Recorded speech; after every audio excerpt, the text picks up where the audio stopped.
Greetings GCSE class. This short film is going to tell you exactly how to succeed in your creative writing controlled assessment. Now, as you know, next week you're going to have 2 lessons to produce a piece of fantastic creative writing about either the soundtrack to your life and music that's important to you and how and why it's important to you, or one particular important time in your life. Now, in the assessment you are only allowed your pre-prepared planning sheet. Not allowed any other note or a dictionary or a thesaurus. That one piece of paper is your lifeline. You're going to use it to write between 1.5 to 2 sides of A4, depending on the size of your handwriting. You will be working in silence, and in the 2 lessons it's advised you do a rough draft, improve it, cross things out, make it better, and then write up a final draft. Now, you're a bright bunch, as I've said to you before, but you should be aiming for this piece of work to write in a confident fashion. Confident writing is band 4, which is a B or a C+. To get an A star, you need to be sophisticated. Below that, you get a band 3 if your ideas are clear but pretty uninspiring.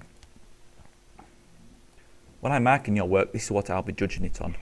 Are you using adventurous vocabulary? Have you used some short sentences, some long complex sentences? Have you varied your sentence openers, or do they all start in the same way? Have you used accurate punctuation like full stops and commas and apostrophes? Have you also used adventurous punctuation such as ellipsis, that's ... and brackets? Spelling, okay? You're getting some marks available for spelling, but it's not worth lots and lots of marks. The vocabulary is more important. It's better to use more adventurous words and spell the odd one wrong rather than just sticking to very simple, safe words. You must, of course, paragraph your work, and it must be structured. Now, you could do that in a really interesting way. You could start with a really exciting bit of writing, and then use flashback in order to go back in time and explain the lead up to this exciting moment. That will get you more marks than just telling it in a boring, linear fashion, beginning, middle, end. And you might play your strengths. You might put some humour in there. You might put some great similes in there and choose a really creative task. The marks for this piece will go towards your final GCSE grade, and you'll complete other controlled assessments next year. Now, we do not have time to repeat pieces, so it's vital you produce your best work now and get it in your folder before we break up in the summer holidays. Your target is to achieve a C grade or higher in year 10. These, for me, are the key habits of mind you must show in preparing and executing this task. You must be creative and push yourself. You must strive for accuracy. So as well as being creative and imaginative, you must also not forget the basics, your capital letters, your full stops, because that can make you lose a lot of marks if you don't get a hang of that, right? You should also have fun.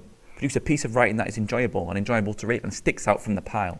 You should also take risks. Try something new, Even if it doesn't quite come off, you'll get credit for it. You'll get extra marks for it. Also, persistence. This isn't the easiest task in the world, but you're going to try hard, you're going to persevere, and you're going to execute it in the assessment. Today we're going to be finishing off preparing the note sheet. Now, this is your lifeline and your ticket to succeeding in the assessment.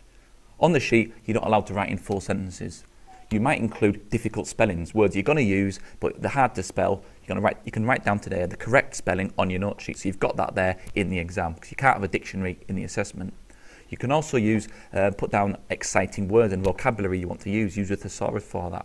And you can also put some notes about your structure so you don't run out of steam and run out of ideas.